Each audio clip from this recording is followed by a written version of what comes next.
What if the land of ancient dynasties, glowing megacities, and some of the best dumplings you've ever had became your new home? Would you trade in your Western lifestyle for a world of high-speed trains, ancient traditions, and a culture that's both thousands of years old and rapidly evolving? Welcome to a question more and more people are asking. Is China a land to call home?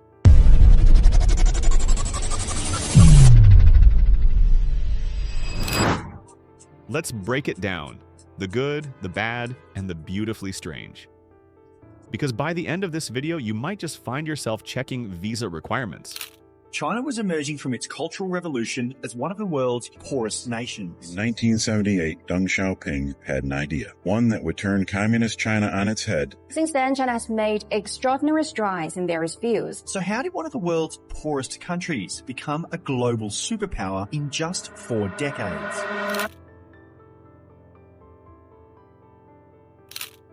When most people think of China, they imagine the Forbidden City, pandas, and maybe some smog. But China is enormous, physically, culturally, and economically. It's not one single country, it's like several worlds blended together. You have the hyper-modern skyline of Shanghai, where robots deliver food, and 5G is standard. You have traditional villages in Yunnan, where time seems frozen in the 1800s. There are deserts, snow-covered mountains, lush subtropical forests, and ancient riverside towns. China's regional diversity is stunning. North China, e.g. Beijing, is culturally conservative and steeped in imperial history.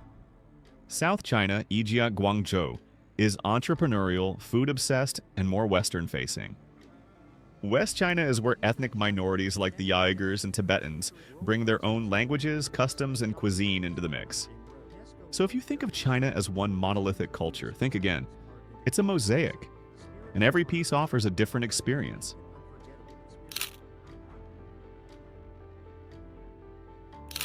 Let's say you move to China. What's your day-to-day like? If you live in a Tier 1 city like Shanghai or Beijing, expect fast-paced urban living. Skyscrapers, malls, modern subways, and international communities. Rent might cost you $700 to $1,500 for a one-bedroom apartment. But move to a Tier 2 or Tier 3 city, and the price drops dramatically. For $300 to $500, you can live in a fully furnished apartment, new building, security, and sometimes even a housekeeper.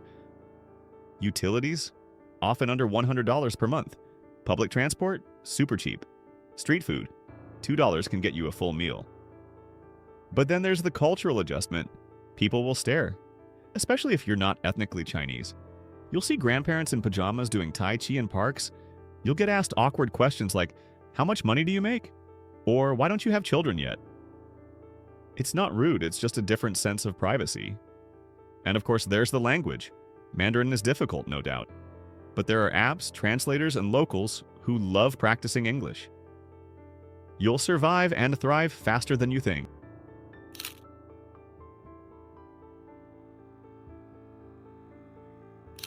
Yes, teaching English is the classic foreigner job in China. It pays well and often includes housing, flights, and bonuses.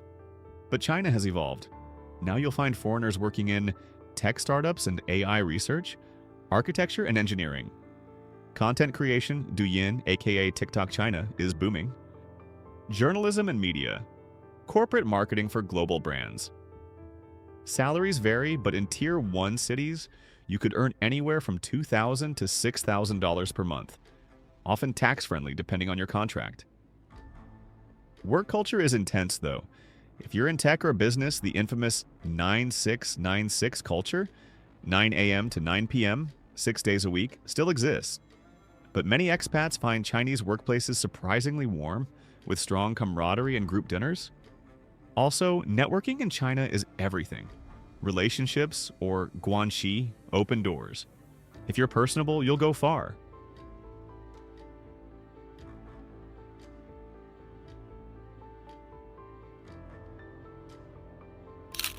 Let's talk about the food first, because it deserves its own category.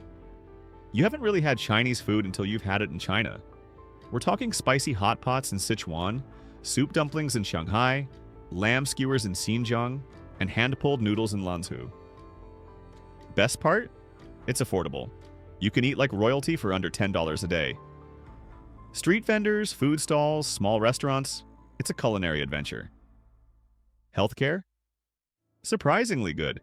Hospitals can be chaotic, but care is competent and cheap. Many expats prefer international hospitals for peace of mind, and insurance is highly recommended. Transportation?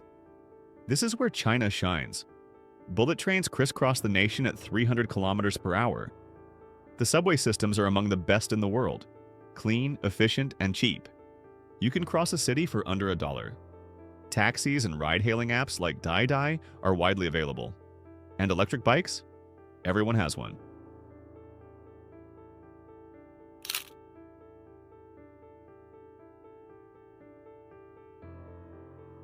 Get ready for public napping in offices, on park benches, and shopping malls. Spitting in public, it's slowly decreasing, but still a thing. Loud family arguments that aren't arguments, just passionate talking. No cold drinks culture. Hot water is believed to be healthier. Fireworks during festivals. At all hours, anywhere. There's also the amazing stuff. Lantern festivals that light up entire towns. Tea ceremonies that make you feel like royalty. Red envelopes during the Lunar New Year. Yes, sometimes even you get one. Local people eager to help, even if you don't speak the language. But perhaps the biggest cultural adjustment? The collectivist mindset. In China, the group often matters more than the individual. It changes how people drive, dine, and debate. You'll need to adjust, but it can be refreshing.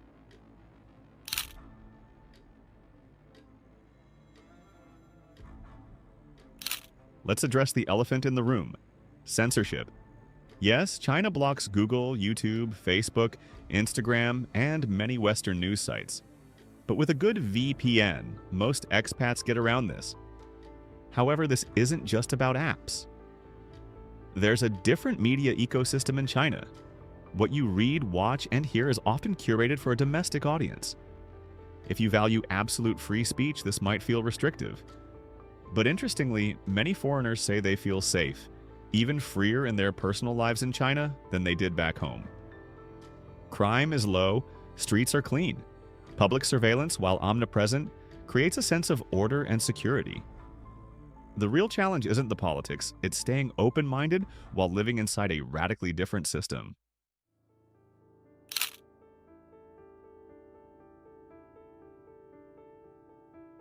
Can you feel at home in China? Many expats say yes once they find their people. Whether through language classes, co-working spaces, churches, bars, or martial arts clubs, community is key. Chinese locals are incredibly curious about foreigners. They may invite you to dinners, weddings, or trips to the countryside. Be open, and they'll welcome you. Also, the expat scene is stronger than ever, especially in cities like Chengdu, Hangzhou, or Suzhou, where life is slower but just as rich. You might feel like an outsider at first, but if you stay long enough, speak a little Mandarin, and join in the culture, you become part of it.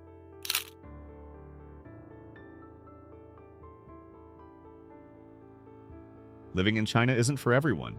It's chaotic, mesmerizing, bureaucratic, exhilarating, and often contradictory. You might miss certain freedoms, but you'll gain a deeper understanding of a culture that has shaped a fifth of humanity's story. Some stay for a year and leave overwhelmed. Others stay for a decade and never want to go back. It all depends on you. Are you curious? Are you open-minded? Are you willing to leave comfort behind and embrace something entirely new? So now we ask again, is China a land to call home? Maybe not for everyone, but maybe for you. If you've ever thought about packing your bags and starting fresh in a place both ancient and futuristic, this could be your sign. Let us know in the comments. Would you move to China? What excites or worries you most? And if you love stories about life abroad, cultural shockers, and global adventures, don't forget to like, subscribe, and join the Blips family. This is Bizarre Blips. And the next story is even stranger than this one.